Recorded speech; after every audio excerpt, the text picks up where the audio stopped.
പേര് പറയപ്പെട്ട കുടുംബങ്ങളുണ്ട്. നമ്മൾ സാധാരണ ദേവദാസന്മാരായ എല്ലാവരും അനുഗ്രഹ പ്രാർത്ഥന നടത്തുമ്പോൾ പറയുന്ന ചില കുടുംബങ്ങളുടെ പേരുണ്ട്. ഒന്ന് കാണാൻ പറയാമോ? ഏതൊക്കെയായിരിക്കും? തലേ കൈവച്ച് പറയുന്ന കുടുംബങ്ങളുടെ പേരുണ്ട്. അബ്രഹാമിനോടുകൂടെ സാറയും, ഇസാക്കിനോടുകൂടെ റിബേക്കയും, യാക്കോബിനോടുകൂടെ റാഹേലിനെയും. സത്യത്തിൽ രണ്ടുണ്ട്, ലേയുണ്ട്, റാഹേലുമുണ്ട്. ഒറിജിനൽ പർപ്പസ് ഒന്നുണ്ടായിരുന്നെങ്കിലും വന്ന് കയറി രണ്ടുപേര്, യാക്കോബിൽ റാഹേലിനെയും ലേയും. എന്നാലും അവരെ ദൈവം അനുഗ്രഹിച്ചു. അത് ദൈവത്തിനൊരു കൃപയാണ്. അവരാണ് ഇസ്രായേൽ ഗ്രഹം. അപ്പോൾ പിന്നെ നമ്മൾ മുമ്പോട്ട് പോകുമ്പോൾ പിന്നെ നമ്മൾ പേര് പറയുന്ന ആരാണ്? ബോവസിനോടുകൂടെ രൂത്തിനെ. പിന്നെ പുതിയ നിയമത്തിലേക്ക് വരുമ്പോൾ അഖില്ലാതും പ്രിസ്കില്ലേ. അപ്പോൾ അങ്ങനെ കുറേ ദമ്പതികളുടെയാണ് പേര് നമ്മൾ പറയുന്നത്. ഒത്തിരി കുടുംബങ്ങളുടെ വേദവസ്ഥയിലുണ്ടെങ്കിലും ഈ ഭാര്യയുടെയും ഭർത്താവിൻ്റെയും കൂടെ പേര് പറയുന്ന ആ ചില കുടുംബങ്ങളെക്കുറിച്ച് നമുക്കൊന്ന് ചിന്തിക്കാം. അവിടെ ഈ ബൈബിളിൻ്റെ വേദപുസ്തകത്തിൻ്റെ ചുരുളുകളെ നമ്മളിങ്ങനെ ഒന്ന് അഴിച്ച് പഠിക്കാൻ തുടങ്ങിയാൽ ഒരു കാര്യം സത്യമാണ്, ജീവിതത്തിൻ്റെ ഒത്തിരി കാര്യങ്ങൾ നമുക്ക് മനസ്സിലാകും. ജീവിതം മനസ്സിലാകണമെങ്കിൽ വേദപുസ്തകം മനസ്സിലാകണം. വേദപുസ്തകത്തിൻ്റെ പൊരുൾ അഴിയുമ്പോഴാണ് ജീവിതത്തിൻ്റെ ചുരുളുകളെ നമുക്ക് മനസ്സിലാക്കാൻ കഴിയുന്നത്. അതുകൊണ്ട് ജീവിതത്തെക്കുറിച്ച് ചിന്തിക്കുവാനും പഠിക്കുവാനും ഏറ്റവും നല്ലത് വേദപുസ്തകം തന്നെയാണ്. വേദപുസ്തകത്തിൽ പറയപ്പെട്ട കുടുംബങ്ങൾ, അവിടെ പ്ലസ് മൈനസ് എല്ലാം നമുക്ക് നോക്കാം. ഈ പ്ലസും മൈനസും നമ്മൾ ചിന്തിക്കുന്നത് ചിലത് നമുക്ക് കരസ്ഥമാക്കാനുണ്ട്, അപ്പം തന്നെ ചിലത് നമുക്ക് ഒഴിഞ്ഞു മാറാനുണ്ട്. ഇതിനെല്ലാം കൂടിയാണ് വേദപുസ്തകം നമ്മളെ പഠിപ്പിക്കുന്നത്. അപ്പം ഇതെല്ലാവർക്കും മനസ്സിലാക്കാൻ ഒക്കുന്ന സന്ദേശമാണ്. അബ്രഹാമിനെയും സാറായും ഒന്നും അറിഞ്ഞില്ലെങ്കിലും ഈ കേൾക്കുന്ന കാര്യമൊക്കെ നിങ്ങൾക്ക് മനസ്സിലാവും. അത്രയും ഓർമ്മയോടൊക്കെ ഇരിക്കുക. കർത്താവ് നമ്മളെ സഹായിക്കട്ടെ. ദൈവം മനുഷ്യനെ സൃഷ്ടിക്കുന്നു. എന്തിനു വേണ്ടിയാണ് ദൈവം തമ്പുരാൻ കുടുംബത്തെ സൃഷ്ടിക്കുന്നത്? ശാന്തമായിട്ട് ചിന്തിക്കുക. മക്കളെല്ലാവരും എടുക്കുക. പുസ്തകമുള്ളവരൊക്കെ പുസ്തകം എടുത്ത് വെക്കുക. കുറിക്കുന്ന സ്വഭാവം ഉണ്ടവരുണ്ടെങ്കിൽ കുറിക്കുക. ലൈവ് കേൾക്കുന്നവരുണ്ട്. എനിക്ക് ലൈവ് സംസാരിക്കുമ്പോൾ ഇച്ചിരി പേടിയുണ്ട്. ഒന്നാമത്തെ കാര്യം, മനസ്സ് തുറന്ന് സംസാരിക്കാനൊക്കത്തില്ല. കാരണം നമ്മൾ ഈ പർട്ടിക്കുലർ കോണ്ടസ്റ്റ് ചെയ്യുന്നതുകൊണ്ടാണ് സംസാരിക്കുന്നത്. നിങ്ങളെ കണ്ടുകൊണ്ടാണ് ഞാൻ പ്രസംഗിക്കുന്നത്. എനിക്ക് ഇവരെ ആരെയും കാണത്തില്ല. അപ്പോൾ ആരാ ശ്രദ്ധിക്കുന്നത്? നിങ്ങളുടെ മുഖം കാണുമ്പോൾ എനിക്ക് ഓരോ ദൂതൊക്കെ കിട്ടും. അപ്പോൾ അങ്ങനെയാണ് പ്രസംഗിക്കുന്നത്. അപ്പം എന്നാലും ദൈവം എല്ലാവരെയും സഹായിക്കും. കർത്താവ് അനുഗ്രഹിക്കട്ടെ. ഈ ലൈവിൽ കാണുന്ന മുഴുവൻ പേരെയും ദൈവം അനുഗ്രഹിക്കട്ടെ. നിങ്ങളെയും നിങ്ങളുടെ കുടുംബങ്ങളെയും ദൈവം അനുഗ്രഹിക്കട്ടെ. ഇത് വലിയൊരു ശുശ്രൂഷയാണ്. ആ ശുശ്രൂഷയ്ക്കായിട്ട് ഞാൻ ദൈവത്തിന് സ്തോത്രം ചെയ്യുന്നു. അതിൻ്റെ പിന്നിൽ അധ്വാനിക്കുന്ന തൂലികയുടെ പ്രവർത്തകരെ ദൈവം ധാരാളമായിട്ട് അനുഗ്രഹിക്കട്ടെ. അവർ പലപ്പോഴും അവരുമായിട്ട് ആത്മീയ ശുശ്രൂഷയിൽ പങ്കുചേരുവാൻ ദൈവം ഇടയാക്കിയിട്ടുണ്ട്. ദൈവം അവരെ ധാരാളമായിട്ട് അനുഗ്രഹിക്കട്ടെ. ഇത് വലിയൊരു പ്രവർത്തനമാണ്, ഈ യൂട്യൂബ് ലൈവിലൂടെയുള്ള പ്രവർത്തനം. കാരണം നമുക്ക് യാദൃശ്യമായിട്ടൊക്കെ ആണെങ്കിലും പലരും ഇത് കാണും. അങ്ങനെ കണ്ട ഒത്തിരി അനുഭവങ്ങളെ എനിക്ക് പലയിടത്ത് വെച്ച് ഉണ്ടായിട്ടുണ്ട്. ഗുണം ഉണ്ടായിട്ടുണ്ട്, ദോഷം ഉണ്ടായിട്ടുണ്ട്. ഗുണം നമ്മൾ എവിടെ വെച്ചാലും കാണുമ്പോൾ നമ്മളെ അറിയുമെന്നുള്ളതാണ് ഗുണം. രണ്ടാമത്തെ ഒരു വലിയ സന്തോഷം ഉണ്ടായത്, ഞാനൊരിക്കൽ ഫ്ലൈറ്റേ കയറുകയാണ്. ഫ്ലൈറ്റേ കയറി വരുമ്പോൾ ഫസ്റ്റ് ക്ലാസ്സിൽ ഇരുന്ന ഒരു ചെറുപ്പക്കാരൻ എന്നോട് പറഞ്ഞു, അച്ചാനി ഇവിടെ ഇരുന്നു, ഞാൻ പ്രസംഗം കേൾക്കാറുണ്ടെന്ന് പറഞ്ഞു. എന്നിട്ട് പുള്ളി എന്നെ പുള്ളി എൻ്റെ സീറ്റിൽ പോയിരുന്നു. അങ്ങനെയൊക്കെയുള്ള കുറേ അനുഗ്രഹങ്ങളും ഉണ്ടായിട്ടുണ്ട്. പലയിടത്ത് വെച്ച് ഒത്തിരി പേരെ ഇതുകൊണ്ട് ഗുണമുണ്ടായിട്ടുണ്ട്, നന്മയുണ്ട്. ദൈവം എല്ലാവരെയും അനുഗ്രഹിക്കട്ടെ. പ്രിയരെ, എല്ലാ ശുശ്രൂഷകളെയും ദൈവം മാനിക്കട്ടെ. എനിക്ക് ഈ നമ്മൾ ഈ ടി വിയിലൂടെയൊക്കെയുള്ള ശുശ്രൂഷകളെ കുറച്ചുകൂടെ ഓർത്ത് പ്രാർത്ഥിക്കാനായിട്ട് തയ്യാറാകണം. കാരണം അതൊരു വലിയ ദൈവിക ദൗത്യമാണ്. അന്ത്യകാലത്ത് സുവിശേഷത്തിൻ്റെ വ്യാപ്തിക്കായിട്ട് കർത്താവ് ഒരുക്കുന്ന ഒരു സംഭവം. എനിക്കൊരു രസകരമായ അനുഭവം ഉണ്ടായി. കർത്താവ് ശുശ്രൂഷകരൊക്കെ ഓർത്ത്, നിങ്ങൾ പ്രാർത്ഥിക്കുന്നവരെ ഈ ശുശ്രൂഷകളെ ഓർത്ത് പ്രാർത്ഥിക്കണം. ഞാൻ കേരളത്തിന് പുറത്ത് നമ്മുടെ ഇന്ത്യക്കകത്ത് ഒരു സ്ഥലത്ത് ശുശ്രൂഷയ്ക്കായിട്ട് കടന്നുപോയി. വേറൊരു ഭാഷയിലാണ്. അപ്പോൾ അവിടെ പ്രാർത്ഥിക്കുക. എൻ്റെ ഏറ്റവും അടുത്ത സുഹൃത്തിൻ്റെ ഒരു സഭയാണ്. അപ്പോൾ അദ്ദേഹം ആ ദേശക്കാരനായിട്ട് ജനിച്ചു വളർന്നവനാണ്. അപ്പോൾ ആ ഭാഷയൊക്കെ പുള്ളിക്ക് ഇങ്ങനെ കൈവെള്ളക്കൊണ്ട്, അവിടെ ഫസ്റ്റ് ലാംഗ്വേജ് മലയാളമല്ല, ആ ഭാഷയാണ്. അപ്പോൾ അവിടെ ഇന്ന് ഞാൻ കുടുംബ സെമിനാറിന് വേണ്ടി പോയതാണ്. ഫാമിലി സെമിനാർ എടുക്കുമ്പോൾ എനിക്ക് പരിചയമില്ലാത്ത, ഞാനവിടെ പോയിട്ടുണ്ട്, ഒത്തിരി പുതിയ ആൾക്കാരിരിക്കും. അപ്പോൾ വളരെ അട്ടിത്തൊക്കെ ഉള്ള കുറേ പേര് പുതുതായിട്ടൊക്കെ കുറേ ദമ്പതികൾ വന്നിരിക്കുന്നു. അപ്പോൾ അവിടുന്ന് ഞങ്ങൾ കഴിക്കാൻ വന്നപ്പോൾ പ്യുവർ വെജിറ്റേറിയൻ ഫുഡാണ്. അപ്പം ഇദ്ദേഹം ഭയങ്കര മണ്ണാണ് ഈ എന്നെ കൊണ്ടുവരുന്നത്. അപ്പം ഞാൻ ഓർത്ത് ഞാനോട് ചോദിച്ചു, നീ സഹോദരൻ എന്നാ ഡയറ്റിൻ്റെ ഭാഗമായാന്ന് ചോദിച്ചു. കാരണം എനിക്ക് അദ്ദേഹത്തെ അറിയാം എന്നാ പറഞ്ഞു. അതുകൊണ്ടല്ല, ആ വന്നിരിക്കുന്നവരെല്ലാം വെജിറ്റേറിയൻ ഫുഡ് കഴിക്കുന്നവരാണ്, അതുകൊണ്ടാണ് ഞാൻ ചോദിച്ചു എങ്ങനെയാണ് അവർ വന്നത്. അപ്പോൾ അദ്ദേഹം പറഞ്ഞു, അദ്ദേഹം ആ പ്രാദേശിക ഭാഷയിൽ ഈ ഒരു ലോക്കൽ ചാനലിൽ സന്ദേശം കൊടുക്കുന്നുണ്ട്. അപ്പോൾ അങ്ങനെ സന്ദേശം കൊടുക്കും. ഈ സന്ദേശം റെക്കോർഡ് ചെയ്യുന്നത് ഭയങ്കര രസമാണ്. ആരും മുമ്പിൽ കാണത്തില്ല, സ്റ്റുഡിയോയിൽ വന്നിരിക്കും, സ്റ്റുഡിയോക്കാർ വരും, അവർ നമ്മളോട് പറയും ഇന്ന് മുഴുവൻ നിങ്ങൾക്കാണ് 8 എപ്പിസോഡ് 10 എപ്പിസോഡ് നമ്മുടെ ചാറ് ഊറ്റും. കാരണം ആരും മുന്നേ ഇല്ല. 8 എപ്പിസോഡ് 10 എപ്പിസോഡൊക്കെ ഇങ്ങനെ അവർക്ക് റെക്കോർഡ് ചെയ്യാവുന്നിടത്തോളം അവരെന്ത് ചെയ്യും, റെക്കോർഡ് ചെയ്യും. ഈ ഭയങ്കര നിയോഗങ്ങളാണ്. നമ്മളോർക്കും ഇതെല്ലാം കള്ളത്തരാണ്, അങ്ങനെയൊന്നുമല്ല. അപ്പോൾ ഇദ്ദേഹത്തിൻ്റെ അനുഭവം പറയുകയാണ്. അപ്പോൾ ഇദ്ദേഹം ഒരു ദിവസം ഇതിങ്ങനെ ടെലികാസ്റ്റ് ചെയ്തു. അപ്പോൾ അവസാനം ആ റെക്കോർഡ് ഇത് ചെയ്യും, ലൈവല്ല, TV അല്ലേ. അപ്പം ചെയ്യുമ്പോൾ അവസാനം പ്രാർത്ഥിക്കും, കുറേ ദൂതൊക്കെ പറയുന്നു. നമ്മുടെ ഇടയിൽ എന്തുണ്ട്, ദൂതും പ്രവചനമൊക്കെ ഉണ്ട്. അദ്ദേഹം കുറച്ച് ദൂതും കാര്യങ്ങളൊക്കെ പറഞ്ഞു. അപ്പോൾ ഇവരിത് കേൾക്കുകയാണ്. കേട്ടുകൊണ്ടിരിക്കുമ്പോൾ സംഭവിച്ചത്, ഈ ഒരു സഹോദരി ഇങ്ങനെ കേൾക്കുമ്പോൾ അവരിങ്ങനെ ചാനൽ മാറ്റി വരുമ്പോഴാണ് ഇത് കേൾക്കുന്നത്. അപ്പോൾ അവരോട് ഈ ചാനലിൽ പ്രസംഗിച്ചുകൊണ്ടിരുന്ന ദൈവദാസൻ പറയുകയാണ്, സഹോദരി ഇപ്പോൾ ഇത് കേട്ടുകൊണ്ടിരിക്കുകയാണ്. ആ ഭാഷയിലാണ് പറയുന്നത്. നിങ്ങളിത് കേൾക്കാൻ വേണ്ടി ഇരുന്നതല്ല, പക്ഷേ യാദൃച്ഛിക ചാനൽ മാറി വന്നപ്പോഴാണ് ഇത് കേട്ടത്. അതുകൊണ്ട് ഒരു കാരണവശാലും ഇത് മാറ്റരുത്. കർത്താവിന് നിങ്ങളോട് ഒരു കാര്യം പറയാനായിട്ടുണ്ട്. നിങ്ങളുടെ ഭർത്താവ് ഇപ്പോൾ അവർ ഭയങ്കര കടത്തിലാണ്. അദ്ദേഹം ഇച്ചിരി പൈസയ്ക്ക് വേണ്ടി വീണ്ടും ഒരാളെ സമീപിക്കാൻ പോയിരിക്കുകയാണ്. ആ പൈസ കിട്ടിയിട്ടില്ല. അതുകൊണ്ട് അദ്ദേഹം ഇപ്പോൾ വിഷം മേടിക്കുകയാണ്. പെട്ടെന്ന് വിളിച്ച് പറയണം, വിഷം മേടിക്കേണ്ട, കർത്താവുണ്ടെന്ന്. അപ്പോൾ ഇവരിത് ഇത് കേട്ടോണ്ടിരിക്കുമ്പോൾ തന്നെ അച്ഛനെ വിളിച്ചു, അച്ഛനെ വിടാ, ഇടി പൈസ കിട്ടിയില്ല, ഞാൻ ചാകാൻ വിഷം മേടിക്കുക, നമുക്കൊന്നിച്ച് ചാകാൻ പോകും. തണ്ടച്ചാ ചാകരുത്, വിഷം മേടിക്കേണ്ട. ആര് പറഞ്ഞു? ഒരാൾ TV കൂടെ പറയുന്നു. ആരോ പറയുന്നു, നമ്പർ മേടിക്കാൻ പറഞ്ഞു. അവരപ്പോൾ അടിയിൽ ഈ നമ്പർ പറഞ്ഞപ്പോൾ അത് കുറിച്ചെടുത്തു. ഒത്തിരി കുടുംബങ്ങൾ ജീവിതത്തിലേക്ക് തിരിച്ചു വന്നു. അപ്പോൾ എപ്പോഴാണ് ഇത് റെക്കോർഡ് ചെയ്യുന്നതെന്ന് അറിയത്തില്ല, എപ്പോഴാണ് ഇത് ടെലികാസ്റ്റ് ചെയ്യുന്നതെന്ന് അറിയത്തില്ല. പക്ഷെ ഒന്നെനിക്കറിയാം, സകലത്തെ നിയന്ത്രിക്കുന്ന ദൈവത്തിൻ്റെ പരിശുദ്ധാത്മാവിൻ്റെ നിയന്ത്രണത്തിലാണ് ഈ ശുശ്രൂഷകളെല്ലാം നടക്കുന്നത്. അതുകൊണ്ട് നമുക്കൊരു ജോലിയുണ്ട്, ഇതിനെ ഓർത്ത് പ്രാർത്ഥിക്കാൻ കഴിയണം. ഇത് കാണുന്നവരെ ഓർത്ത് പ്രാർത്ഥിക്കണം. എല്ലാവരും കരം ഉയർത്തി ദൈവത്തിന് സ്തോത്രം ചെയ്യും. ഇന്ന് രാത്രി ഈ ലൈവിലൂടെ നമ്മളെ വാച്ച് ചെയ്യുന്ന ആരൊക്കെയോ നമുക്കറിയത്തില്ല, എനിക്കും അറിയില്ല, അവരെല്ലാം ഒരു നിമിഷം ദൈവകരങ്ങളിൽ ഏൽപ്പിച്ചൊന്നും സ്തോത്രം ചെയ്തേ. തകർന്ന കുടുംബങ്ങളെ പണിയുന്ന ദൈവത്തിൻ്റെ പ്രവർത്തികൾ വെളിപ്പെടട്ടെ. ദൈവം നമ്മളെ സഹായിക്കട്ടെ. അപ്പോൾ നമുക്ക് ബൈബിളിലെ കുടുംബങ്ങളെക്കുറിച്ച് വേഗത്തിൽ ചിന്തിക്കാം. എനിക്ക് ഭയങ്കര സന്തോഷമുണ്ട്. എന്നോട് ഒറ്റ കാര്യം നിർത്തുന്ന കാര്യത്തെക്കുറിച്ച് പറഞ്ഞിട്ടില്ല. ലാസ്റ്റ് ദിവസം ആയതുകൊണ്ടാണ് അച്ചായനത് പറയാഞ്ഞത്. കാരണം നാളെ നിങ്ങളെ ആരെയും അച്ചായനെ കാണണ്ട. എന്നോടൊന്നും പറഞ്ഞില്ല. പറഞ്ഞോ അച്ഛാ? ഇല്ല, കണ്ടോ, അച്ചായൻ പറഞ്ഞില്ല. ഒന്നീ അച്ചായൻ പറയാൻ വിട്ടുപോയി, അല്ലെങ്കിൽ പറയിപ്പിച്ചില്ല ദൈവം. ഏതായാലും കൊള്ളാം, എന്നാലും പേടിക്കേണ്ട കേട്ടോ. അപ്പോൾ നമുക്ക് സന്തോഷത്തോടിരിക്കാം. ഉൽപ്പത്തിയുടെ പുസ്തകത്തിലാണ് ദൈവം മനുഷ്യനെ സൃഷ്ടിച്ചിട്ട് കുടുംബം സ്ഥാപിക്കും. എന്തിനാണ് കുടുംബം സ്ഥാപിച്ചെന്ന് നമുക്കറിയാം. കുടുംബം സ്ഥാപിച്ചത് ദൈവത്തിൻ്റെ വലിയൊരു ദൗത്യമാണ്. കുടുംബത്തിൻ്റെ സ്ഥാപനം ദൈവമാണ്. അതൊക്കെ നമുക്ക് അടിസ്ഥാനപരമായിട്ട് അറിയാവുന്ന കാര്യം. എന്തിനു വേണ്ടിയാണ് ദൈവം സ്ഥാപിച്ചത്? 3 കാര്യങ്ങൾക്ക് വേണ്ടിയാണ്. ദൈവത്തിൻ്റെ ദൗത്യങ്ങൾ 3ആണ്. 1 സൃഷ്ടിക്കുന്ന ദൈവം, 2 രക്ഷിക്കുന്ന ദൈവം, 3 പരിപാലിക്കുന്ന ദൈവം. ഈ 3 ദൗത്യങ്ങളിലേക്കും ദൈവം മനുഷ്യനെ ഒരു വിളി കൊടുത്തു, ഒരു പാർട്ട്ണർഷിപ്പ് കൊടുത്തു. അതാണ് എന്തെന്ന് പറയുന്നത്? കുടുംബം ഒരു പാർട്ട്ണർഷിപ്പാണ്.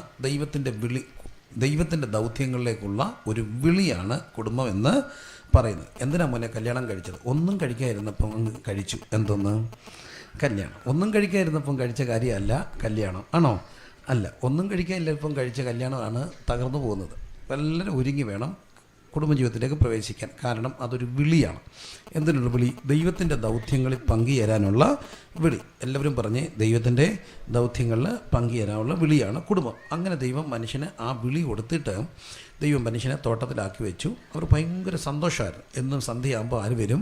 ദൈവം വരും. അതൊക്കെ ഒന്ന് നിന്ന് പറയണമെന്നുണ്ട്, സമയമില്ല. അപ്പോൾ അങ്ങനെ ആ മനുഷ്യനെ ദൈവം സൃഷ്ടിച്ചിട്ട് ഏതാണ്ട് തോട്ടത്തിലാക്കി വെച്ചു. പക്ഷേ പിശാച് വന്നു. പിശാചിന് ഭയങ്കര കഴിവുണ്ട്. കള്ളത്തെ സത്യമായിട്ട് പറയാനുള്ളൊരു കഴിവ് ആർക്കുണ്ട്? പിശാചിനുണ്ട്. പിശാച് കള്ളം പറഞ്ഞാൽ എന്താണെന്ന് തോന്നും? സത്യമാണെന്ന് തോന്നും. സത്യമായിട്ട് ഇതിനെ അവതരിപ്പിക്കാനുള്ള ഒരു കഴിവ് ആർക്കുണ്ട്? പിശാചിനുണ്ട്. അപ്പോൾ ആ പിശാച് ഇങ്ങനെ കള്ളം സത്യം പോലെ അവതരിപ്പിച്ചു. അതിൻ്റെ കെണിയിൽ മനുഷ്യൻ പെട്ട് പാപം ചെയ്തു. അതോടുകൂടി ആദ്യ കുടുംബം തോട്ടത്തിന് പുറത്താക്കപ്പെട്ടു. അത് കഴിഞ്ഞ് ദൈവം അവർക്ക് മക്കളെ കൊടുക്കുന്നു. കയീനും ഹാബേലുമാണ്. പിന്നെ മുമ്പോട്ട് പോവുകയാണ്, വംശപാരമ്പര്യങ്ങളൊക്കെ മുമ്പോട്ട് പോകുന്നു. ചേട്ടൻ അനിയനെ കൊല്ലുന്നു. ഇതിൻ്റെ എല്ലാം കാര്യം ഒറ്റ കാര്യമാണ്, ചേട്ടൻ അനിയനെ കൊന്നു. എനിക്ക് ഭയങ്കര സങ്കടം തോന്നിയിട്ടുണ്ട്. ചേട്ടനും അനിയനും കൂടെ എവിടോട്ട് പോയി? വയലിൽ പോയി. ചേട്ടനും അനിയനും കൂടെ കളിക്കാൻ പോയി, വർത്തമാനം പറയാൻ പോയി. ചേട്ടൻ്റെ കയ്യെ പിടിച്ചുകൊണ്ട് ആര് പോയി? അനിയൻ പോയി. ലോകത്തിലെ ഏറ്റവും വലിയൊരു ബന്ധമാണ് ആര് തമ്മിൽ? ചേട്ടൻ അനിയൻ അല്ലേ? അതുകൊണ്ട് തന്നെ സ്കൂളിൽ വെച്ച് എനിക്ക് ഭയങ്കര നമ്മൾ അധികം അടി ഉണ്ടാക്കത്തില്ലായിരുന്നു. അധികം ഉണ്ടാക്കാതെല്ലാം ചോദിച്ചാൽ നമ്മുടെ ക്ലാസ്സിൽ പഠിക്കുന്നവരുമായിട്ട് അടി ഉണ്ടായാൽ ഈ ഇൻ്റർവെല്ലിടുമ്പം അവൻ്റെ ചേട്ടന്മാരടിക്കാൻ വരും. എന്നെ അടിച്ച ആരും ചോദിക്കാനില്ലായിരുന്നു. അതുകൊണ്ട് എനിക്ക് വലിയ സങ്കടമായിരുന്നു. അതേസമയം ചേട്ടന്മാരുണ്ടെങ്കിൽ എന്നെ ഒരിക്കൽ ഞാൻ ഈ പത്തനാം വഴിക്കൂടെ പോകുമ്പോൾ റോഡിലിട്ട് ഒരു ഈ വഴിയിൽ വഴക്കുണ്ടായി. വണ്ടിയിൽ കണ്ട കാര്യം, ഈ പത്തനാപുരത്ത് വെച്ച് കണ്ട കാര്യം, ചങ്ക് പറഞ്ഞു പോയ കാര്യം. റോഡിലിട്ട് ഒരു വണ്ടി ഇരുന്നവരെ വേറെ ബൈക്കേ വന്നൊരു 3 പിള്ളേരെ കയറി അടിച്ചങ്ങ് ശരിയാക്കുക. ഇപ്പോഴത്തെ അത് ഞാൻ വരാം അതിലേക്ക്. അപ്പോൾ അടിക്കുകയാണ്, അതിൻ്റെ കാരണമുണ്ട്. അപ്പോൾ അടിക്കുകയാണ്, അടിച്ച് കുറേ ആരും നോക്കുന്നില്ല. അപ്പോൾ എനിക്കങ്ങ് സങ്കടം വന്നു ഈ അടി കൊണ്ടിട്ട്. അപ്പം ഞാൻ പെട്ടെന്ന് ഇറങ്ങി ചെന്നപ്പോൾ തന്നെ നമുക്കങ്ങ് ഉൾഭീതിയും തോന്നി. അപ്പോൾ അവിടെ ഒരു ഇസ്ലാം സഹോദരൻ നിൽപ്പുണ്ട്. അപ്പോൾ അദ്ദേഹം തോന്നുന്നു ഇസ്ലാമാണോ അതോ ആന്ന് തോന്നുന്നു. അപ്പോൾ അദ്ദേഹം ഇടപെട്ടിനകത്ത് പിള്ളേരെ പോയിനിടാന്നൊക്കെ പുള്ളി ഇറങ്ങി പറഞ്ഞപ്പോഴാണ് ഈ പിള്ളേർ പോകുന്നത്. അപ്പോൾ അവിടെ നിന്നൊരു മനുഷ്യനുണ്ട് പറഞ്ഞു. ഞാൻ പറഞ്ഞു നമുക്കൊന്ന് പിടിച്ചു മാറ്റാം. അപ്പോൾ അദ്ദേഹം പറഞ്ഞു ഇവന്മാരുടെ ഭാവം കണ്ടോ, അടിച്ചു കൊല്ലാൻ വരുന്ന മട്ട് കാണാം. അപ്പം എൻ്റെ കൂടെ എൻ്റെ ചേട്ടനും അനിയന്മാരും 3 പേരുണ്ടായിരുന്നു. ഞാനിപ്പം പിടിച്ചു മാറ്റായിരുന്നു. ഞാൻ ചോദിച്ചാൽ അതാ എന്നാ കാര്യം? ചേട്ടാനിയന്മാരും 3 കൂടെ അടിക്കാൻ പിടിച്ചു മാറ്റിയാൽ തല്ലിക്കൊന്നാലും മാറത്തില്ല. ഇവിടെ നിൽക്കുന്ന നിങ്ങളെ കണ്ടുകൊണ്ട് ഞാൻ കയറി പിടിച്ചു മാറ്റിയാൽ നിങ്ങളെല്ലാം ഓടും. നിങ്ങളെല്ലാം എന്ത് ചെയ്യും? ഓടും. എൻ്റെ ചേട്ടനിയനെ എൻ്റെ കൂടുതൽ. അപ്പോൾ എന്നോട് ചോദിച്ചു താങ്കൾ ഓടുമോ? ഞാൻ പറഞ്ഞു അറിയത്തില്ല. പിള്ളേരെ ഓർത്താൽ ചിലപ്പം പിള്ളേരെ ഓർത്തില്ലെങ്കിലും ഈ നമ്മുടെ ശുശ്രൂഷയെ ഓർത്തുകൊണ്ട് നമ്മൾ എന്ത് ചെയ്യും? ഓടിപ്പോവും. എന്നാലും എൻ്റെ രക്തം ഇങ്ങനെ തിളയ്ക്കുകയാണ്. നമ്മുടെ അകത്തെല്ലാം ഒരു രക്തം കിടപ്പില്ലേ, അതിങ്ങനെ തിളയ്ക്കുക. അപ്പം ഞാൻ പറഞ്ഞു പുള്ളി എന്നോട് കുറേ കാര്യം പറയണം. ഈ അടിക്കിടെ പുള്ളി എന്നോട് ഫിലോസഫി പറഞ്ഞു, അടിക്കാൻ പോവുകയാണെങ്കിൽ ചേട്ടാനിമാരൊന്നിച്ചേ പോകാവും. കാരണം ചത്താലും എന്ത് ചെയ്യത്തില്ല, പോകത്തില്ല. അതൊരു പരമാർത്ഥമാണ്. ചത്താലും എന്ത് ചെയ്യത്തില്ല, പോകത്തില്ല. അപ്പം അത്ര ഒരു ബന്ധമാണ് ചേട്ടനനിയൻ. പക്ഷേ ഈ ചേട്ടനും അനിയനും കൂടെ പോയിട്ട് ചേട്ടൻ ആരെ കൊന്നു? അനിയനെ കൊന്നു. എന്താ കാര്യം അറിയാതെ ഈ പാപം ചെയ്ത് കഴിഞ്ഞപ്പോൾ അപ്പനും അമ്മയും കൂടെ കുറ്റപ്പെടുത്താൻ തുടങ്ങി. അവന് ആദാമിനോട് വന്ന് ചോദിച്ചു, നീ എന്തിനാ കഴിച്ചത്? എൻ്റെ കുറ്റമല്ല. ആര് തന്നു? ഈ സ്ത്രീ തന്നു. അതിന് മുമ്പേ വിളിച്ച എന്നാണെന്നറിയാമോ? ഇവളെൻ്റെ അസ്ഥിയിൽ നിന്ന് അസ്ഥിയും മാംസത്തിൽ നിന്ന് മാംസവും. പാപം ചെയ്ത് കഴിഞ്ഞപ്പോൾ ഒറ്റയടിക്ക് ആരായി? സ്ത്രീയായി. മനസ്സിലായോ? അപ്പോൾ ഇവർ തമ്മിൽ അങ്ങ് അകന്നു. ഇവരകുന്നത് കൊണ്ടായിരിക്കണം ആര് തമ്മിൽ അകന്നത്? മക്കൾ തമ്മിൽ അകന്നു. അപ്പം മക്കൾ അകലാൻ കാര്യം ആരുടെ അകൽച്ച? അപ്പൻ്റെ അമ്മയുടെ അകൽച്ച. അപ്പനും അമ്മയും അകന്ന ഉറപ്പാണ്. ആരകലും? മക്കളകൽ. ഒത്തിരി തെളിവുണ്ട് വേദോസത്തിൽ. അപ്പം അങ്ങനെ വേറെ എങ്ങും നമുക്ക് തപ്പുണ്ട്. വേദോസത്തിൽ ഒത്തിരി തെളിവുണ്ട്. അപ്പോൾ ആദമും ഹവ്വയും പാപം ചെയ്യുന്നു. അത് കഴിഞ്ഞ് കയീനും ഹാബേലും ചേട്ടൻ അനിയനെ കൊല്ലുന്നു. വീണ്ടും ചരിത്രം മുമ്പോട്ട് പോകുന്നു. കുടുംബങ്ങളുടെ ചരിത്രങ്ങളാണ് മുമ്പോട്ട് പോകുന്നത്. അങ്ങനെ മുമ്പോട്ട് പോയിട്ട് 6-ാമത് അധ്യായത്തിലേക്ക് എത്തിയപ്പോഴത്തേന് ഭൂമിയിൽ മനുഷ്യൻ്റെ ദുഷ്ടത പെരുകി. അതെനിക്കൊന്ന് നിന്ന് പറയണമെന്നുണ്ട്. 6-ാമത് അധ്യായത്തിൽ ഞാൻ ഈ ദിവസങ്ങൾ ഒത്തിരി എടുത്ത് പറഞ്ഞു. വീണ്ടും വീണ്ടും ധ്യാനിക്കും തോറും കർത്താവ് എന്നോട് പറയാനും അതിൻ്റെ റിസൾട്ടും വലുതായതുകൊണ്ടാണ്. 6-ാം അധ്യായത്തിൽ മനുഷ്യന് ഒരു പെട്ടകം പണിതു. എന്തോരം എത്തുന്ന പെട്ടകം? ആകാശം വരെ എത്തുന്ന ഒരു പെട്ടകമല്ല. എന്ത് പണിതു? 6-ാം അധ്യായത്തിൽ പെട്ടകം പണിയുന്നു. 11-ാം അധ്യായത്തിലാണ് ഗോപുരം പണിയുന്നത്. 6-ാം അധ്യായത്തിൽ പെട്ടകം പണിയാനുള്ള കാരണമുണ്ട്. ഭൂമി മനുഷ്യൻ്റെ ദുഷ്ടത പെരുകി. എന്താണെന്ന് ചോദിച്ചാൽ ബോധിച്ച ഏവരെയും എന്തായിട്ട് എടുത്തു? ഭാര്യമാരായിട്ട് എടുത്തു. അവിടെ അബദ്ധം പറ്റിയെന്നാന്ന് ചോദിച്ചാൽ ആദാമിന് ഹവ്വയെ കൊടുക്കുകയായിരുന്നു. എന്നാൽ 6-ാം അധ്യായത്തിൽ വന്നപ്പോൾ എന്ത് ചെയ്യാൻ തുടങ്ങി? എടുക്കാൻ തുടങ്ങി. ഒരിക്കലും കുടുംബം എടുക്കരുത്. ആര് തരണം? ദൈവം തരണം. ഇന്ന് പറ്റുന്നത് എടുക്കുകയാണ്. എടുക്കുകയും കൊടുക്കുകയും ചെയ്യുന്ന തമ്മിൽ ഭയങ്കര വ്യത്യാസമുണ്ട്. കൊടുക്കുന്നത് വേറൊരാളാണ്, എടുക്കുന്നത് അവരവരുടെ ഇഷ്ടത്തിനാണ്. അപ്പോൾ ഒരിക്കലും നമ്മുടെ ഇഷ്ടത്തിന് എന്ത് ചെയ്യാൻ പാടില്ല? എടുക്കാൻ പാടില്ല. ഇവിടെയാണ് കാണുന്നത് ബോധിച്ച ഏവരെയും ഭാര്യമാരായിട്ട് എടുത്തു എന്ന് കാണാം. എടുത്തപ്പം എന്ത് പെരുകി? ദുഷ്ടത പെരുകി. അപ്പം ദൈവം മനുഷ്യനെ നശിപ്പിക്കാൻ തീരുമാനിച്ചു. എങ്ങനെ തീരുമാനിച്ചു? വെള്ളപ്പൊക്കം കൊണ്ട് 40 ദിവസത്തെ ഒരു വെള്ളം പൊങ്ങുന്നു. അപ്പം ദൈവം നോഹയോട് പറഞ്ഞു, നീ എന്ത് പണിയണം? പെട്ടകം പണിയണം. അങ്ങനെ ആ കുടുംബം പെട്ടകം പണിതു. പെട്ടകത്തിന് എത്ര പേര് കയറി? 8 പേര് കയറി. 3 മക്കൾ, അവരുടെ ഭാര്യമാർ, അപ്പന്, അമ്മ. എനിക്കിഷ്ടം തോന്നി ആ കുടുംബത്തോട്. പക്ഷേ എനിക്ക് ഏറ്റവും കൂടുതൽ ഇഷ്ടം തോന്നിയത് നോഹയുടെ മരുമക്കളോടാണ്. അവരെ ചെറുക്കന്മാരുടെ പെണ്ണുങ്ങൾ ഈ അമ്മായിപ്പം പറഞ്ഞപ്പം പെട്ടകത്തിൽ കയറാൻ തയ്യാറായതുകൊണ്ടാണ് ആ വീട് രക്ഷപ്പെട്ടത്. ഒരു പെണ്ണ് ഇടഞ്ഞു നിന്നായിരുന്നെങ്കിൽ കഥ മുഴുവൻ മാറിപ്പോയേനെ. ഇന്നങ്ങനെയാണ്, ഒരുമിച്ച് പോകാൻ നിൽക്കുമ്പോൾ ഒരു പെണ്ണ് പറയും ഞാൻ പോത്തില്ലെന്ന്. അതോടുകൂടി ആകെ തെറ്റത്തില്ലേ. ഇപ്പം ഞാൻ വരുന്നില്ല, വന്നാലും ഞാൻ വരത്തില്ല. അവൾ വന്നില്ല, പിന്നെ അവിടെ കെട്ടിയവൻ എന്ത് ചെയ്യത്തില്ല, വരത്തില്ല. അപ്പോഴത്തേന് ഈ ഹാർമണി മുഴുവൻ അങ്ങ് പോകും. അവർ ഇളയ ചെറുക്കനാണെങ്കിൽ മിക്കവാറും അമ്മ പറഞ്ഞേ, മനുഷ്യ നിങ്ങൾ വെക്കും, എൻ്റെ കൊച്ചനില്ല, ഞാൻ എന്ത് ചെയ്യുന്നേ ഇല്ല. അപ്പം കുറച്ചെങ്കിലുമൊക്കെ അമ്മ ഇപ്പം പറയുന്നത് എന്ത് ചെയ്യണം, കേൾക്കണം. ഇനി കേൾക്കാൻ ഇഷ്ടമില്ലെങ്കിലും തറുതല പറയാതെ കേൾക്കുക, മിണ്ടായിരിക്കുക, നിങ്ങൾക്ക് ഇഷ്ടം പോലെ ചെയ്യുക. പക്ഷേ ഒരു കാരണവശാലും തിരിച്ചെന്ത് ചെയ്യരുത്, പറയാം. നിങ്ങൾക്ക് ഇഷ്ടം പോലെ അങ്ങ് ചെയ്യും. ഞാൻ എല്ലാ മരുമക്കളും പറയുന്ന കാര്യമുണ്ട്, മാ നിറച്ച് അമ്മയെന്ന് അങ്ങ് വിളിക്കണം, അമ്മ എന്നെ ചോദിക്കണം, എന്നാൽ അമ്മ ഒത്തിരി കാര്യം പറയും. പക്ഷേ ഒരു കാരണവശാലും നിങ്ങളത് അനുസരിക്കരുത്, പക്ഷേ തിരിച്ചു പറയരുത്. എന്നിട്ട് നിങ്ങളുടെ ഇഷ്ടം പോലെ എന്ത് ചെയ്യുക. അമ്മച്ചി എന്ന് പറഞ്ഞാൽ അമ്മച്ചി ഓക്കെ ആവും. അത്രയൊക്കെ പോരെ, മതി. അതിൽ കൂടുതൽ എന്തോ പറഞ്ഞു തരണ്ടേ. അപ്പോൾ ഏതായാലും ഈ കൊച്ചുങ്ങൾ കയറി 8 എണ്ണം കയറി വീണ്ടും ചരിത്രം മുമ്പോട്ട് പോയപ്പോൾ 11ാമത് അധ്യായത്തിൽ എത്തി. അപ്പം 8 എണ്ണം പിന്നെയും വർദ്ധിച്ച് ഈ അധ്യായം കടയിൽ ഒത്തിരി ഗ്യാപ്പുണ്ട്.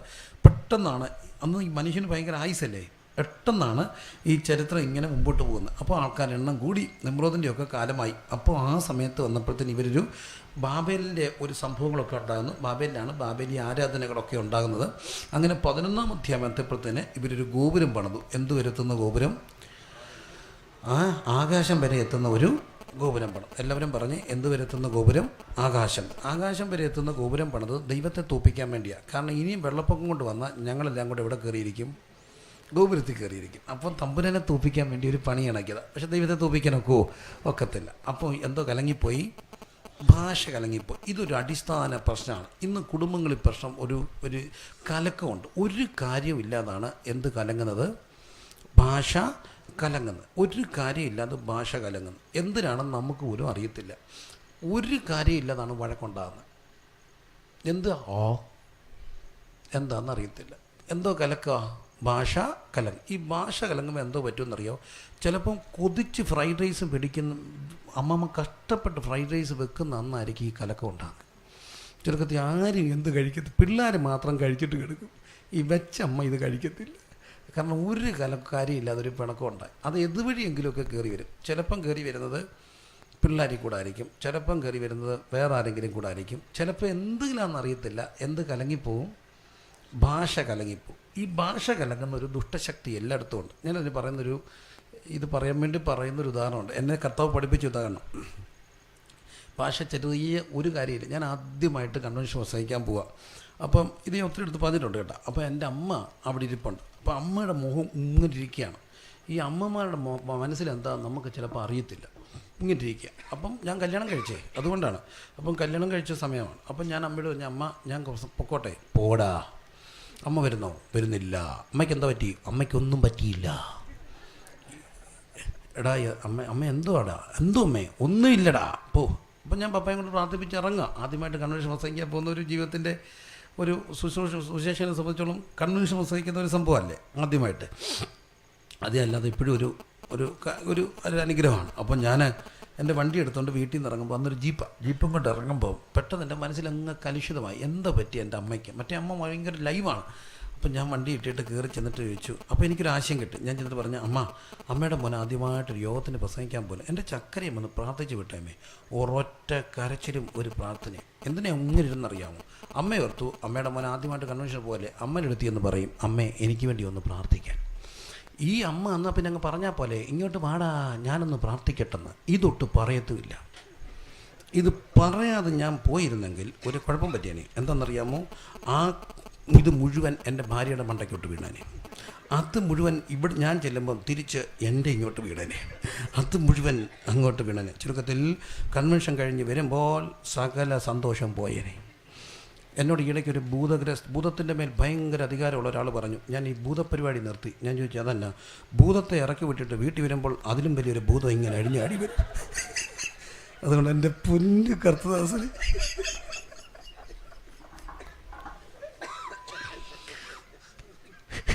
അതിനെ ശാസിച്ചിറക്കി വിടാം. ഇതിനെ എന്തോ ചെയ്യും?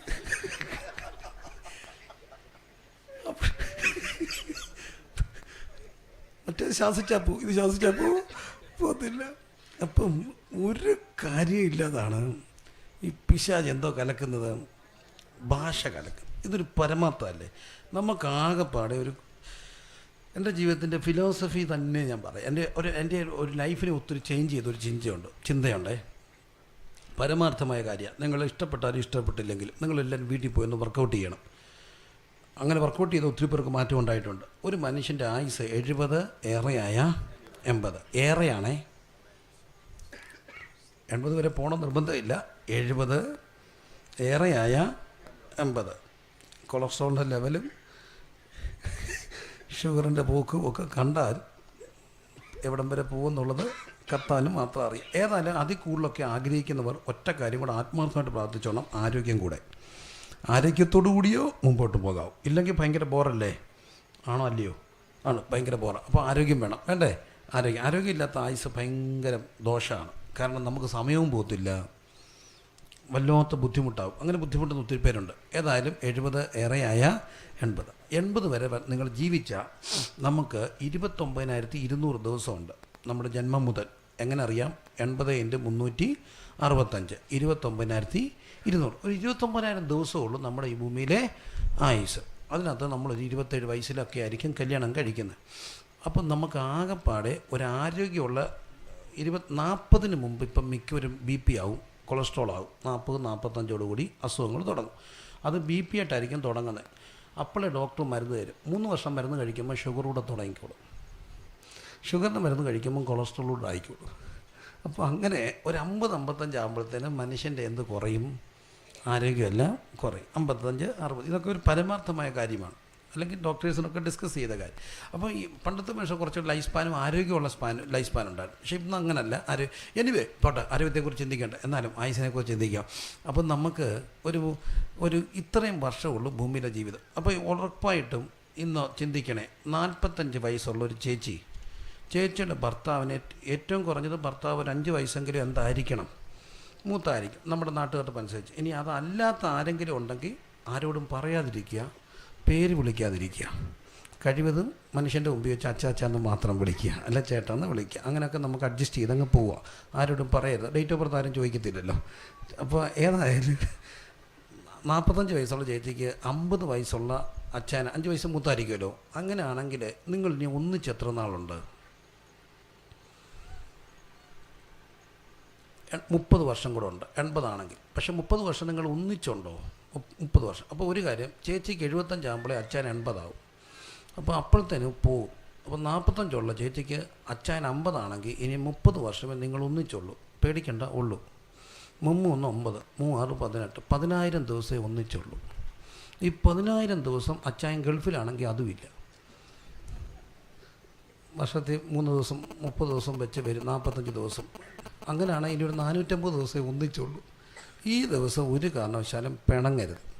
പിശാച് നോക്കുന്ന ഈ കൊച്ചായുസിനെ കലക്കിക്കളയും, ഒരു കാര്യമില്ല. അപ്പം ഞാൻ തീരുമാനിച്ചൊരു കാര്യമുണ്ട്. പിണങ്ങുമ്പോൾ ഇത് പഠിപ്പിച്ചപ്പം പിണങ്ങിയാൽ പറയും, അങ്ങോട്ടും ഇങ്ങോട്ടും പറയും, പിണങ്ങണ്ട, പോകണ്ട. കാരണം ഇത്രയും ദിവസമല്ലേ ഉള്ളൂ. അത്രയും ദിവസം ഉള്ളെങ്കിൽ ഒരാളും എന്ത് ചെയ്യത്തില്ല, പിണങ്ങത്തില്ല. അപ്പോൾ ഈ കൊച്ചായുസിനെ കലക്കി കളയുന്ന ഒരു ദുഷ്ടശക്തി കുടുംബങ്ങളിൽ കിടന്ന് തേർവാഴ്ച നടത്തുകയും, അതിൻ്റെ പേരാണ് ബാബേൽ ശക്തി. ബാബേൽ ശക്തി. ഇത് സുവിശേഷകരുടെ വീട്ടിലുണ്ട്, ഇത് ഹൈന്ദവ സഹോദരങ്ങളുടെ വീട്ടിലുണ്ട്, ഇത് ഇസ്ലാം സഹോദരങ്ങളുടെ വീട്ടിലുണ്ട്. ഒരു കാര്യവുമില്ലാതെ പ്രിയരെ കുടുംബത്തിൻ്റെ ദിവസങ്ങളെ പിണക്കി കലക്കി നശിപ്പിക്കുന്ന ദുഷ്ടശക്തിയെ ഞാൻ വിളിക്കും ബാബേലിൻ്റെ ശക്തി. എന്നാൽ അപ്പോസ്തല പ്രവൃത്തി 2-ാം അധ്യായത്തിൽ ദൈവത്തിൻ്റെ പരിശുദ്ധാത്മാവ് വന്നപ്പോൾ അവിടെ ഓടിക്കൂടിയവർക്കൊക്കെ കലക്കവും പിണക്കവും അല്ല ഉണ്ടായത്. അവിടെ ഓടിക്കൂടിയവർക്കെല്ലാം ഭാഷ മനസ്സിലാകാൻ തുടങ്ങി. ഇന്ന് രാത്രി ഞങ്ങൾക്ക് സന്ധിയില്ല പോരാട്ടമുണ്ട്. എന്തിനോട്? മനുഷ്യരോടല്ല, എന്നാൽ മനുഷ്യരുടെ കുടുംബങ്ങളുടെ ദിവസങ്ങളെ നശിപ്പിച്ച് തകർത്ത് പിണക്കി അകറ്റി സ്വസ്ഥതയെ കെടുത്തുന്ന ബാബേലിൻ്റെ ശക്തിയോട് യേശുവിൻ്റെ നാമത്തിൽ ഇന്ന് ഞങ്ങൾക്ക് രാത്രി പോരാട്ടമുണ്ട്. ഞാനിത് പറയുമ്പോൾ അത് പ്രിയ ദൈവദാസനെ സത്യമാണെന്ന് ബോധ്യമുള്ളവർ ഇന്ന് രാത്രി പ്രാർത്ഥിച്ചാൽ നിങ്ങളുടെ ശത്രുവിൻ്റെ തന്ത്രങ്ങളോട് നിങ്ങൾ എതിർത്ത് നിന്നാൽ അത് നിങ്ങളെ വിട്ട് ഓടിപ്പോകും. യേശുവിൻ്റെ നാമത്തിൽ കുടുംബങ്ങളുടെ ദിവസങ്ങളെ നശിപ്പിച്ച് പിണക്കി വഴക്കുണ്ടാക്കി കുടുംബ പ്രാർത്ഥനയെ കെടുത്തി സ്വസ്ഥതയെ നശിപ്പിച്ച് ആകപ്പാടെ എണ്ണപ്പെട്ട ഈ ഭൂമിയിൽ തമ്പുരാൻ തന്ന ദിവസങ്ങളെ നശിപ്പിക്കുന്ന ദുഷ്ടശക്തി, ബാബേൽ ശക്തി, യേശുവിൻ നാമത്തെ കുടുംബങ്ങളിൽ നിന്ന് രാത്രി വിട്ടുമാറാൻ അധികാരമുള്ള യേശുവിൻ്റെ നാമത്തിൽ ഞങ്ങൾ പ്രാർത്ഥിക്കുമ്പോൾ അത് ഏറ്റെടുത്ത് പ്രാർത്ഥിക്കാൻ തയ്യാറായ എല്ലാവരും ഇന്ന് രാത്രി വിശ്വാസത്തോടെ കരങ്ങളെ ചേർത്തടിച്ച് ആത്മാവിൽ പോരാടിയെന്ന് പ്രാർത്ഥിച്ചാട്ടെ. നമ്മുടെ എല്ലാ കുടുംബങ്ങളിലും സ്വസ്ഥതയെ കെടുത്തുന്ന അന്ധകാര ശക്തിയെ ശബ നഗദന ഹർക്കന ദിഗ നഗദന ഹൂഡബന ഖദന ശബല, എല്ലാവരും പ്രാർത്ഥിച്ചേ, എല്ലാവരും ഒന്ന് പ്രാർത്ഥിച്ചേ. വളരെ ഗൗരവമായി അത് പലരിലൂടെ കയറി വരും. മക്കളിലൂടെ ആയിരിക്കാം, ഒരുപക്ഷെ നിങ്ങളിലൂടെ ആയിരിക്കാം, ഇത് ആരുമല്ലെങ്കിൽ വീട്ടിൽ നിൽക്കുന്ന സെർവൻറ്റിലൂടെ ആയിരിക്കാം, അല്ലെങ്കിൽ വീട്ടിൽ വളർത്തുന്ന ഒരു മൃഗത്തിൽ കൂടെ കയറി വരും. പ്രിയരെ, യേശുവിൻ്റെ നാമത്തിൽ വിട്ടുപോകാൻ ഞങ്ങൾ ഇന്ന് രാത്രി പ്രാർത്ഥിക്കുമ്പോൾ അത് പ്രിയരെ എൻ്റെ ജീവിതത്തിൻ്റെ അനുഭവമാണ്, നിങ്ങളുടെ ജീവിതത്തിൻ്റെ അനുഭവമായിരിക്കും. എന്ന ഒരു കാര്യം പറയാം, ഇതിനെ തിരിച്ചറിഞ്ഞാൽ നിങ്ങൾക്ക് ഭയങ്കര ജയമുണ്ടാകും. ഇതിനെ തിരിച്ചറിഞ്ഞ ജയമുണ്ട്. കർത്താവ്, എൻ്റെ കുടുംബത്തിലെ എണ്ണപ്പെട്ട ദിവസങ്ങളെ പിണക്കി കിടത്തി നശിപ്പിച്ച് എൻ്റെ ജീവിതത്തിൻ്റെ ദിവസങ്ങളെ നശിപ്പിക്കുന്ന ബാബേൽ ശക്തിയിൽ നിന്ന് ഇന്ന് എനിക്ക് മോചനം വേണമെന്ന് ഹൃദയംഗമായി പ്രാർത്ഥിക്കുന്ന എത്ര പേരുണ്ട്? അവരെല്ലാം കരമുയർത്തി പ്രാർത്ഥിച്ച് ഞാൻ ആത്മാർത്ഥമായി പ്രാർത്ഥിക്കുന്നു. ഭയങ്കര വ്യത്യാസങ്ങൾ ദൈവം തരുന്നുണ്ട്. ഞാനിത് പറഞ്ഞെടുത്തൊക്കെ ഭയങ്കര വ്യത്യാസങ്ങൾ അനേക കുടുംബങ്ങൾ എന്നോട് സാക്ഷ്യങ്ങൾ പറഞ്ഞിട്ടുണ്ട്. പക്ഷേ അത് ഭയങ്കര തിരിച്ചറിവായി നിങ്ങളെ ഒരു കാര്യമില്ലാതെ പിണക്കുന്നു. അത് അമ്മച്ചിയിലൂടാകാം, മരുമകളിലൂടാകാം, നാത്തൂനിലൂടാകാം, പലരിലൂടാകാം. പക്ഷെ എന്തുവാകട്ടെ, ഇന്ന് രാത്രി നിനക്ക് നഷ്ടപ്പെടാൻ ദിവസങ്ങളില്ല. ഈ ഭൂമി കർത്താവ് തന്ന ദിവസങ്ങൾ കർത്താവിനോടൊപ്പം ഹാനോക്ക് നടന്ന് കുടുംബത്തെ ജീവിച്ചതുപോലെ കർത്താവിനോടൊപ്പം കുടുംബത്തെ ജീവിക്കാൻ വേണ്ടി കർത്താവ് തന്ന ദിവസങ്ങളെ നശിപ്പിക്കുന്ന ബാബേൽ ശക്തി. അതാണ് പ്രിയരെ നമ്മൾ കാണുന്നത് 11-ാം അധ്യായത്തിൽ. ആ ബാബേലിൻ്റെ ശക്തി അതെന്ത് കലക്കിക്കളയും? ഭാഷ കലക്കിക്കളയും. എല്ലാവരും ഒന്ന് പറഞ്ഞേ, എന്ത് കലക്കും? ഭാഷ കലക്കും. അപ്പോൾ ഭാഷ കലക്കുന്നതിൻ്റെ പിന്നിൽ ആരുണ്ട്? പിശാചുണ്ട്, ബാബേൽ ശക്തിയുണ്ട്. ഞാനതിനെ വിളിക്കുന്നു എന്ത് സ്പിരിറ്റ്? ബാബേലിൻ്റെ സ്പിരിറ്റ്. അതാണ് കലക്കം ഉണ്ടാക്കുന്നത്. എന്നാൽ പരിശുദ്ധാത്മാവ് കലക്കം ഉണ്ടാക്കത്തില്ല. പരിശുദ്ധാത്മാവ് വരുമ്പോൾ നമുക്ക് ഭയങ്കര ഒരുമയുണ്ടാകും. സ്തോത്രം ചെയ്തേ. പരിശുദ്ധാത്മാവ് വരുമ്പോൾ നമുക്ക് എന്തുണ്ടാകും?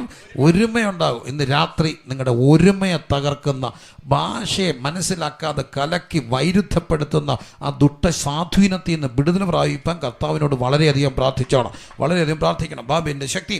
എന്നാൽ ആ തകർച്ചകൾ ഉണ്ടായ ശേഷം ഭാഷ കലങ്ങുന്നു. അപ്പോഴാണ് ദൈവം ഒരാളെ വിളിക്കുന്നു. ആരെ വിളിച്ചു? അബ്രഹാമിനെ വിളിക്കുന്നു. ആദ്യം വിളിക്കുന്ന തേരഹിനോടൊപ്പമാണ്. അങ്ങനെ അവർ വന്നിട്ട് ഹാരാനി വരെ താമസിക്കുന്നു. തേരഹ് ഹാരാനി വെച്ച് മരിക്കുന്നു. 12-ാം അധ്യായത്തിൽ ദൈവം വീണ്ടും അബ്രഹാമിനെ വിളിക്കുന്നു. അപ്പോൾ വയസ്സ് 75. അങ്ങനെ ദൈവം വിളിക്കുകയാണ്. അബ്രഹാമിൻ്റെ കുടുംബത്തിലൂടെ നമുക്കൊന്ന് പോകാം. അബ്രഹാമിനെയും സാറയും കൂടെ ദൈവം വിളിക്കുന്നു. അപ്പം അബ്രഹാമിനെ വിളിച്ചപ്പോൾ ആരുമുണ്ട് അതിനകത്ത്? സാറയുണ്ട്. ഞാൻ നിന്നെ കാണിപ്പായിരിക്കും, ദേശത്തേക്ക് പോകുക, ഞാൻ നിൻ്റെ പേരെന്താക്കും? വലുതാക്കും, നീ വലിയൊരു ജാതിയാകും. ഇതെല്ലാം പറഞ്ഞ് ദൈവം വിട്ടു. അങ്ങനെ വിട്ട് അവർ പോയെങ്കിലും കുറേ യാത്ര ചെയ്ത് പോയി, യാഗമൊക്കെ കഴിച്ച് കൂടാരമൊക്കെ അടിച്ച് മുന്നോട്ട് പോയി. പക്ഷെ പെട്ടെന്ന് ദേശത്തൊരു ക്ഷാമം ഉണ്ടായപ്പോൾ അബ്രഹാം എവിടെ പോയി? മിസ്രൈമിൽ പോയി. 12-ാം അധ്യായം വായിക്കുന്നവർക്കറിയാം. 12-ാം അധ്യായത്തിൽ അബ്രഹാം എവിടെ പോയി? മിസ്രൈമിൽ പോയി. മിസ്രൈമിൽ പോയപ്പോൾ ഒരു പ്രശ്നം ഉണ്ടായി. ഈ മിസ്രൈമിൽ ചെന്നപ്പം ഈ അന്നത്തെ രാജാക്കന്മാർ സൗന്ദര്യമുള്ളവരെയൊക്കെ ഇഷ്ടമുള്ളവരെ വിളിക്കുക. അവർക്ക് അതിനുള്ള അധികാരമുണ്ട്. കിരീടം ഭയങ്കര തേർമാഴ്ച നടത്തുന്ന ഫറവോ രാജാക്കന്മാർ. അപ്പോൾ അവർ ഈ സ്ത്രീ സാറ സുന്ദരി എന്ന് കണ്ടു. അപ്പം ഫറവോനോട് ചോദിച്ചപ്പോൾ പറഞ്ഞു, ഇവളെൻ്റെ ആരാണ്? പെങ്ങളാണെന്ന് പറഞ്ഞു. 20-ാം അധ്യായത്തിൽ അതിനൊരു കാരണം നമ്മൾ കാണുന്നുണ്ട്. വീണ്ടും ഇതേ ഒരു സംഭവം ഉണ്ടാകുമ്പോൾ പറയുന്നു, അവളെൻ്റെ പെങ്ങളാണോ? ആണ്. എൻ്റെ അപ്പൻ്റെ മോളാണ്, പക്ഷേ എൻ്റെ ആളല്ല, അമ്മയുടെ മകൾ, അർത്ഥ സഹോദരി. അന്നത്തെ ഒരു കഷ്ടം. ആ കഷ്ടത്തിൽ ഇവളെൻ്റെ ഭാര്യയാണോ? ആണ്. പെങ്ങളാണോ?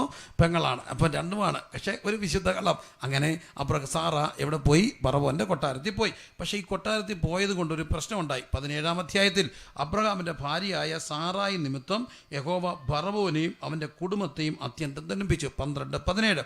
അബ്രഹാമിൻ്റെ ഭാര്യയായ സാറായി നിമിത്തം യഹോവ ഫറവോനെയും അവൻ്റെ കുടുംബത്തെ എന്ത് ചെയ്തു? അത്യന്തം ദണ്ഡിപ്പിച്ചു. അപ്പം ഈ അപരൻ്റെ ഭാര്യ ഫറവോൻ്റെ വീട്ടിലുണ്ടായിരുന്നത് കൊണ്ട് ഫറവോൻ്റെ വീട്ടിൽ നിന്ന് എന്ത് മാറി?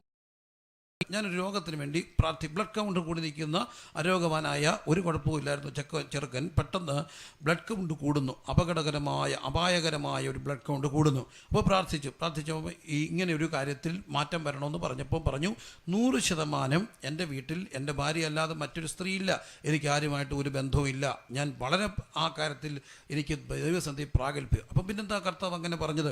അപ്പം ഞാൻ സമ്പാദിച്ചു ആത്മാവിൽ, ഞാൻ അവനോട് ഇടപെട്ടു, ആ വ്യക്തിയുമായിട്ട് ആത്മാവിൽ നമ്മൾ സംസാരിച്ച് ദൈവം തന്ന ദൂതുകളെ കൈമാറുമ്പോൾ പറഞ്ഞു, അങ്ങനെയല്ലല്ലോ, അങ്ങനെയാണെങ്കിൽ ഒരു കാര്യം, ഭാര്യയെ വേറൊരു പെൺകുട്ടി വീട്ടിൽ ഇല്ലെങ്കിലും നിൻ്റെ ഫോണിൽ ആവശ്യമില്ലാത്ത വല്ല പെൺപിള്ളാരുടെയും ഫോട്ടോ ഉണ്ടോ?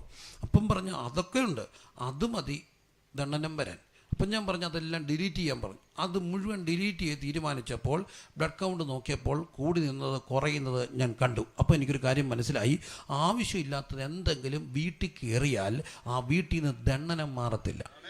ഒരു കാര്യം ഓർത്തണം, ചെറുപ്പക്കാരെ, അകാലത്തിൽ വാർദ്ധക്യമാക്കുന്ന ഒന്നാണ് ഇന്ന് കാണുന്ന മ്ലേച്ഛതകൾ.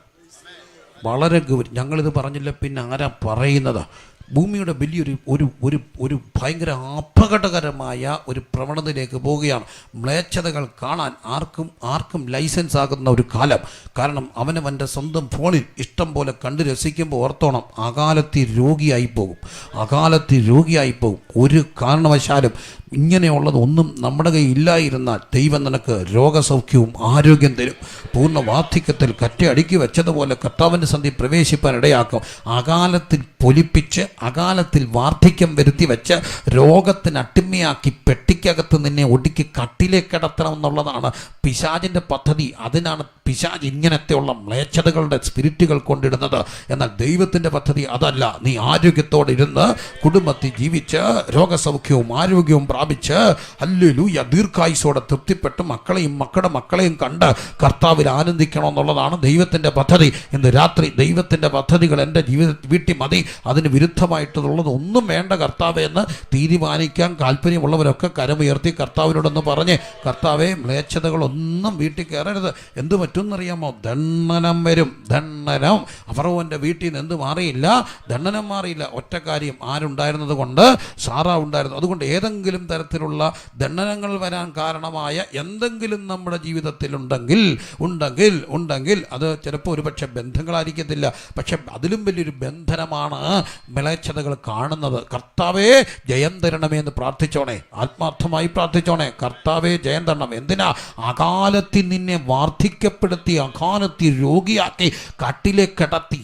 വീണ്ടും കർത്താവ് പറയുന്നത്, കട്ടിലേക്ക് കിടത്തി രോഗിയാക്കി ഒന്നിനും കൊള്ളാത്തവനാക്കി ചപ്പും ചവറുമാക്കി നിന്നെ ഒതുക്കാനാ പിശാചിൻ്റെ പദ്ധതി. അവൻ വന്നത് മോഷ്ടിക്കാൻ. ആരോഗ്യം മോഷ്ടിക്കും, ബന്ധത്തെ മോഷ്ടിക്കും, ദിവസങ്ങളെ മോഷ്ടിക്കും. എന്നാൽ എൻ്റെ കർത്താവ് വന്നത് ജീവൻ തരുവാനും അത് സമർത്ഥ്യമായി തരുവാനും. കരങ്ങളെ ചേർത്തടിച്ച് ഇന്ന് രാത്രി എല്ലാവരും ദൈവത്തെ ഒന്ന് സ്തുതിച്ച് ആരാധിച്ചേ. ആരും ഇന്ന് രാത്രി വെറുതെ ഇരിക്കരുത്. എൻ്റെ യേശു വന്നത് മോഷ്ടിക്കാനല്ല. പിശാച് വന്ന ഈ കലക്കം വന്ന് നിന്റെ എണ്ണപ്പെട്ട ദിവസങ്ങളെ മോട്ടിച്ചോണ്ട് പോകും, എണ്ണപ്പെട്ട സന്ധ്യകളെ മോട്ടിച്ചോണ്ട് പോകും, എണ്ണപ്പെട്ട രാത്രികളെ മോട്ടിച്ചോണ്ട് പോകും, എണ്ണപ്പെട്ട ദിവസങ്ങളെ മോട്ടിച്ചോണ്ട് പോകും. എന്നാൽ എൻ്റെ യേശു വന്നാലോ ആ എണ്ണപ്പെട്ട ദിവസങ്ങൾക്കകത്തേക്ക് ജീവൻ വരാൻ തുടങ്ങും. എന്ത് ജീവൻ? സമർത്ഥമായ ജീവൻ. വിശ്വസിക്കുന്നവർ ദൈവത്തിന് സ്തോത്രം ചെയ്തേ.